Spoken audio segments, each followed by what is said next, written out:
ಶ್ರೀ ಗುರು ಬಸವಲಿಂಗಾಯ ನಮಃ. ಜಗತ್ತಿನ ಮೊಟ್ಟ ಮೊದಲನೇ ಅನುಭವ ಮಂಟಪ ಪ್ರಜಾಪ್ರಭುತ್ವ ಸ್ಥಾಪಕರು ಆಗಿರ್ತಕ್ಕಂತಹ ಮಹಾತ್ಮ ಬಸವಣ್ಣನವರನ್ನು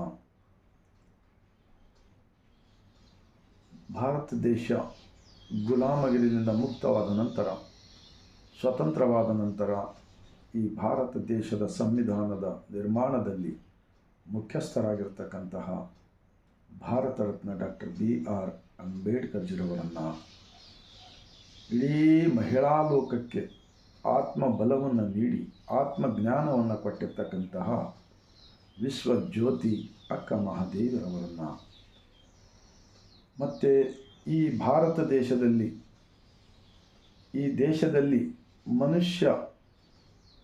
ಮನುಷ್ಯರ ಮೇಲೆ ಅನ್ಯಾಯ ಮಾಡ್ತಕ್ಕಂಥ ಸಂದರ್ಭದಲ್ಲಿ ಧ್ವನಿ ಎತ್ತಿದ ಎಲ್ಲ ಮಹಾಪುರುಷರನ್ನು, ಸಕಲ ಶಿವ ಶರಣರನ್ನು ಎನ್ನ ಹೃದಯ ಮಂದಿರದಲ್ಲಿ ನೆನೆಯುತ್ತಾ ಕರ್ನಾಟಕ ರಾಜ್ಯ ಬೀದರ್ ಜಿಲ್ಲೆ ಬಸವ ಕಲ್ಯಾಣ ಅನುಭವ ಮಂಟಪ ಭೂಮಿಲಿಂದ 150 ಕೋಟಿ ಭಾರತೀಯರಿಗೆ ಮತ್ತು ವಿದೇಶದಲ್ಲಿರ್ತಕ್ಕಂಥ ಎಲ್ಲ ಭಾರತೀಯರಿಗೂ ಈ ಮುಂಜಾನೆಯ ಶರಣ. ಒಂದು ಬಸವಣ್ಣನವರ ವಚನ: ಜಾತಿ ಹಿಡಿದು ಸೂತಕವನ್ನು ಅರಸುವೆ, ಜ್ಯೋತಿ ಹಿಡಿದು ಕತ್ತಲೆಯನ್ನು ಅರಸುವೆ, ಇದೇಕೋ ಮರುಳ ಮಾನವ ಜಾತಿಯಲ್ಲಿ ಅಧಿಕನೆಂಬೆನು, ವಿಪ್ರರು ಶತಕೋಟಿಗಳಿದ್ದಲ್ಲಿ ಫಲವೇನು, ಭಕ್ತ ಶಿರೋಮಣಿ ಎಂಬುದು ವಚನ. ನಮ್ಮ ಕೂಡಲ ಸಂಗನ ಶರಣರ ಪಾದ ಪರುಷ ನಂಬು ಕೆಡಬೇಡ ಮಾನವ, ನಂಬು ಕೆಡಬೇಡ ಮಾನವ. ಪಾದವೆಂದರೆ ಸೃಷ್ಟಿಕರ್ತನ ಜ್ಞಾನ. ನಮ್ಮೆಲ್ಲರನ್ನ ಈ ಭೂಮಿಯ ಮೇಲೆ ಹುಟ್ಟಿಸಿದ ದಾತ ತಾಯಿ ಗರ್ಭದಿಂದ ಒಬ್ಬನೇ ಒಬ್ಬ ದೇವರು. ಎಲ್ಲರಿಗೂ ಮಳೆ ಬೆಳೆ ಕೊಟ್ಟು ಸಲ್ಲತಕ್ಕಂಥ ದೇವರು ಒಬ್ಬನೇ ಒಬ್ಬ ದೇವರು. ಇಂತಹ ದೇವನ ಒಂದು ಜ್ಞಾನದ ಭಂಡಾರ ಕೊಟ್ಟಿರ್ತಕ್ಕಂಥ 12ನೇ ಶತಮಾನದ ಶರಣರಿಗೆ ಅವತ್ತು ಈ ಮನುವಾದಿಗಳು, ಈ ಸ್ವಾರ್ಥಿಗಳು, ಈ ಕುತಂತ್ರವಾದಿಗಳು ಜಾತಿ ರಹಿತ ಧರ್ಮ ಸಹಿತ ಕಲ್ಯಾಣ ರಾಜ್ಯ ಕಟ್ತಕ್ಕಂಥ ಸಂದರ್ಭದಲ್ಲಿ ಬಸವಾದಿ ಶಿವಶರಣರಿಗೆ ತೊಂದರೆ ಕೊಟ್ಟು ಅವರ ವಚನಗಳನ್ನು ಸುಟ್ಟು ಅವರನ್ನು ಹತ್ಯೆ ಮಾಡಿರ್ತಕ್ಕಂತಹ ಮಹಾಪಾಪಿಗಳು ಇವತ್ತು ನಮ್ಮ ಕಣ್ಣೆದುರು ನಾವು ನೋಡ್ತಾ ಇದ್ದೀವಿ. ಮತ್ತೆ ಮತ್ತೆ ಮತ್ತೆ ಮತ್ತೆ ಈ ಭಾರತೀಯರಿಗೆ ಗುಲಾಮರನ್ನಾಗಿ ಮಾಡ್ತಕ್ಕಂಥದ್ದು ನಾವು ಕಾಣ್ತಾ ಇದ್ದೀವಿ. ನಾನು ಈ ಪದೇ ಪದೇ ವಚನಗಳ ವಿಡಿಯೋ ಯಾಕೆ ಮಾಡ್ತಾ ಇದ್ದೀನಿ ಅಂದರೆ, ಇವತ್ತು ಎಷ್ಟು ನ್ಯಾಯದ ವಿರುದ್ಧ ಅನ್ಯಾಯ ಮಾಡ್ತಕ್ಕಂಥದ್ದು ಒಂದು ರಾಜಕಾರಣಿ ಪಕ್ಷ ಇದೆಯಲ್ಲ, ಇದರಿಂದ ಜನಗಳು ಬಹಳ ಬೇಸತ್ತು ಹೋಗಿದ್ದಾರೆ. ಈ ದೇಶದ ರಾಜಧಾನಿ ನವದೆಹಲಿ, ಈ ದೇಶದ ಪ್ರಜಾಪ್ರಭುತ್ವದ ಕೇಂದ್ರ, ಪಾರ್ಲಿಮೆಂಟ್, ಲೋಕಸಭೆಯ ಹೊರಗಡೆ ಯಾವ ಯುವಕರು ಎಲ್ಲರೂ ಯುವತಿಯರು ಅವರನ್ನು ವೋಟ್ ಹಾಕಿ ಗೆಲ್ಲಿಸಿ ಆ ಪಾರ್ಲಿಮೆಂಟ್ ಕಳಿಸಿದಾರಲ್ಲ, ಅವರು ಇವತ್ತ ಈ ನೀಟ್ ಪರೀಕ್ಷೆಯ ಪೇಪರ್ ಲೀಕ್ ಆಗಿದೆ ಅಂಥೇಳಿ ಅವರು ತಂದೆ ತಾಯಿಗಳು ಎಷ್ಟೊಂದು ದುಡ್ಡು ಖರ್ಚು ಮಾಡಿ ಅವರನ್ನು ಓದಿಸಿದ್ದಾರೆ, ಬರೆಸಿದ್ದಾರೆ ಅಂಥವರನ್ನು ಪೇಪರ್ ಲೀಕ್ ಮಾರಾಟ ಮಾಡಿ ಅವ್ರ ಮೇಲೆ ಅನ್ಯಾಯವಾಗಿದೆ ಅಂಥೇಳಿ ಅವರು ಹೋರಾಟ ಮಾಡ್ತಕ್ಕಂಥದ್ದು ನಾವು ಇವತ್ತು ಎಲ್ಲ ಸೋಷಿಯಲ್ ಮೀಡಿಯಾಗಳಲ್ಲಿ ಬರ್ತಾಯಿದೆ.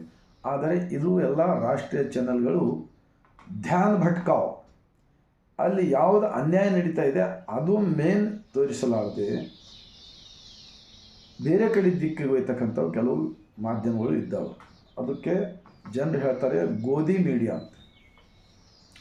ಇದು ಅಲ್ಲಿ ಯುವಕರಿಗೆ ಹೊಡಿ ಬಡಿ ಕಡಿ ಮಾಡ್ತಕ್ಕಂಥದ್ದು ನಾವು ವಿಡಿಯೋಗಳನ್ನು ನೋಡಿ ನಿಜಕ್ಕೂ ಆ ಸ್ಥಾನದಲ್ಲಿ ನಮ್ಮದೇ ಒಂದು ಪರಿವಾರದವರು, ನಮ್ಮದೇ ಒಂದು ಮಕ್ಕಳಲ್ಲಿ ಇದ್ದಾರೆ ಅಂತ ತಿಳ್ಕೊಳ್ಳಿ.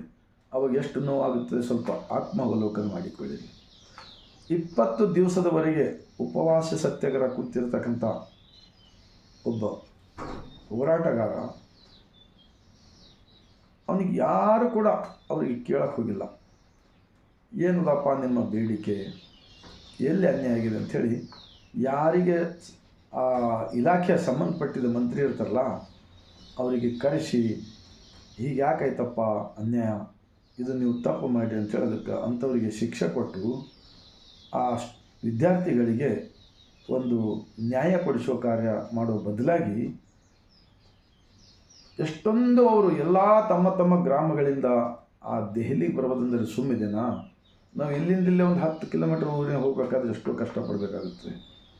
ಉಪವಾಸೆ ವನವಾಸೆ ಅವ್ರು ದುಡ್ಡು ಖರ್ಚು ಮಾಡಿ ಅಲ್ಲಿ ಹೋಗ್ತಕ್ಕಂಥ ಸಂದರ್ಭದಲ್ಲಿ ಹೆಣ್ಣುಮಕ್ಕಳ ಮೇಲೆ ಹುಡುಗಿಯರ ಮೇಲೆ ಎಷ್ಟೊಂದು ಅನ್ಯಾಯ ಮಾಡ್ತಾ ಇದ್ದಾರಲ್ಲ.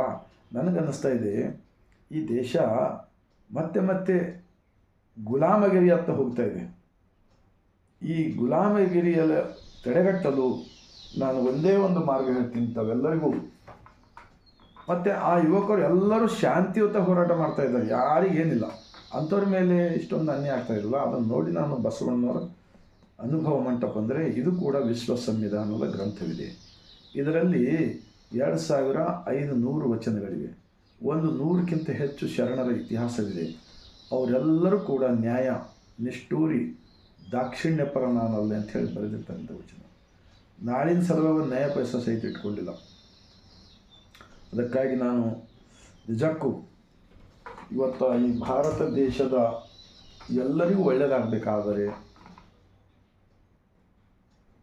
ಭಾರತ ರತ್ನ ಡಾಕ್ಟರ್ BR ಅಂಬೇಡ್ಕರ್ಜಿರವರ ಸಂವಿಧಾನ ಕೂಡ ನಾನು ಓದಿದ್ದೇನೆ. ಅವರು ಕೂಡ 22 ಪ್ರತಿಜ್ಞೆ ಮಾಡಿದ್ದಾರೆ. ಆ 22 ಪ್ರತಿಜ್ಞೆಗಳಲ್ಲಿ ಏನಿವೆ ಅಂದರೆ ಈ ದೇವರು, ಧರ್ಮ, ಜಾತೀಯತೆ, ಮೇಲು ಕೀಳು ಅದರ ಹೆಸರ ಮೇಲೆ ನಮ್ಮೆಲ್ಲರನ್ನ ಗುಲಾಮರನ್ನಾಗಿ ಇಟ್ಕೊಂಡಿದ್ದ ಇವೆ. ಈ ವಚನಗಳಲ್ಲಿ ಇವೆ. ಉದಾಹರಣೆಗೆ ಬ್ರಹ್ಮ ಪದವಿ ಅನ್ನುವಲ್ಲೆ, ವಿಷ್ಣು ಪದವಿ ಅನ್ನುವಲ್ಲೆ, ರುದ್ರ ಪದವಿ ಅನ್ನುವಲ್ಲೆ, ನನಗೆ ಮತ್ಯಾವ ಪದವಿಯೇ ವಲ್ಲೆನಯ್ಯ. ಕೂಡಲ ಸಂಗಮ ದೇವ ನಿಮ್ಮ ಸದ್ಭಕ್ತರ ಪಾದವನರಿದೀಪ ಮಹಾಪದವಿಯೇ ಕರುಣಿಸೆ. ಅಂದರೆ ಯಾರ್ಯಾರು ದೇಶದಲ್ಲಿ ಇದೇ ಥರ ರಾಜಕೀಯ ಮಾಡಿ ಮೆರೆದಿದ್ದಾರಲ್ಲ ಅವರಿಂದ ಯಾರಿಗೂ ಒಳ್ಳೆಯದಾಗಿಲ್ಲ. ಅವ್ರು ಯಾವ ಕಾಯಕನೂ ಮಾಡಿಲ್ಲ. ಅಂಥ ಸಂಘ ಬೇಡಪ್ಪ ನಮಗೆ. ನಾವು ಕಾಯಕ ಯೋಗಿಗಳ ಸಂಘ, ಉತ್ಪಾದಕ ವರ್ಗದವರ ಸಂಘ, ದುಡಿಯುವ ವರ್ಗದವರ ಸಂಘ ನಾನು ಇರುತ್ತೇನೆ ಎಂದು ಒಬ್ಬ ಜಗತ್ತಿನ ಮೊದಲನೇ ಪ್ರಜಾಪ್ರಭುತ್ವ ಸ್ಥಾಪನೆ ಮಾಡಿರ್ತಕ್ಕಂಥ ಪ್ರಧಾನಮಂತ್ರಿ ಮಹಾತ್ಮ ಬಸವಣ್ಣನವರು ಹೇಳ್ತಾರೆ. ಇಂಥವರ ವಿಚಾರಗಳನ್ನು ಇವತ್ತು ದೇಶದ ಮೂಲೆ ಮೂಲೆಗೆ ತಲುಪಬೇಕು. ಮತ್ತು ಏನಾದರೂ ಮಾಡಿ ನಾವು ಲಿಂಗಾಯತ ಧರ್ಮ, ಈ ಬಸವಣ್ಣನವರ ಧರ್ಮಕ್ಕಾಗಿ ನಾವು ಕಳೆದ 18 ವರ್ಷಗಳ ಹಿಂದೆ ದೆಹಲಿಗೆ ರ್ಯಾಲಿಗೆ ಹೋಗಿದ್ದೀವಿ. ಕರ್ನಾಟಕ ಸರ್ಕಾರ ಅಂತೂ ಮಾನ್ಯತೆ ಕೊಟ್ಟಿತು, ಅಂದಿನ ಮುಖ್ಯಮಂತ್ರಿ ಶ್ರೀ ಸಿದ್ದರಾಮಯ್ಯವರು. ಆದರೆ ಕೇಂದ್ರ ಸರ್ಕಾರದವರು ಕೊಟ್ಟಿಲ್ಲ. ಇದರಲ್ಲಿ ಏನು ಅನ್ಯಾಯ ಇದೆ ವಿಚಾರ ಮಾಡಬೇಕು ನಾವು ಸ್ವಲ್ಪ.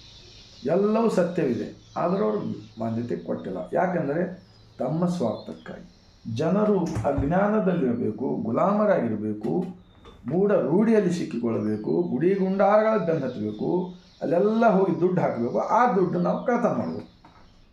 ಇವೆಲ್ಲ ಭಾಳ ದೊಡ್ಡ ಈ ಷಡ್ಯಂತ್ರ ಏನಿದೆಯಲ್ಲ, ಜನಗಳು ಅರ್ಥ ಮಾಡಿಕೊಳ್ಬೇಕು ಅಂಥೇಳಿ ನಾನು ಬಸವ ಕಲ್ಯಾಣದ ಭೂಮಿಯಿಂದ ವಿನಂತಿಸಿಕೊಳ್ತಾ,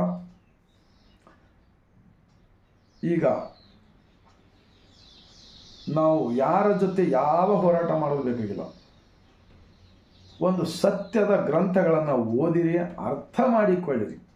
ನಿಮ್ಮ ಹೃದಯದಲ್ಲಿ ಒಂದು ನಮ್ಮಂತೆ ಇನ್ನೊಬ್ಬರು ಪರರಂತೆ ನಾನು, ಅವನೊಳಗೆ ನಾನಿದ್ದೀನಿ, ನನ್ನೊಳಗೆ ಅವನಿದ್ದಾನೆ.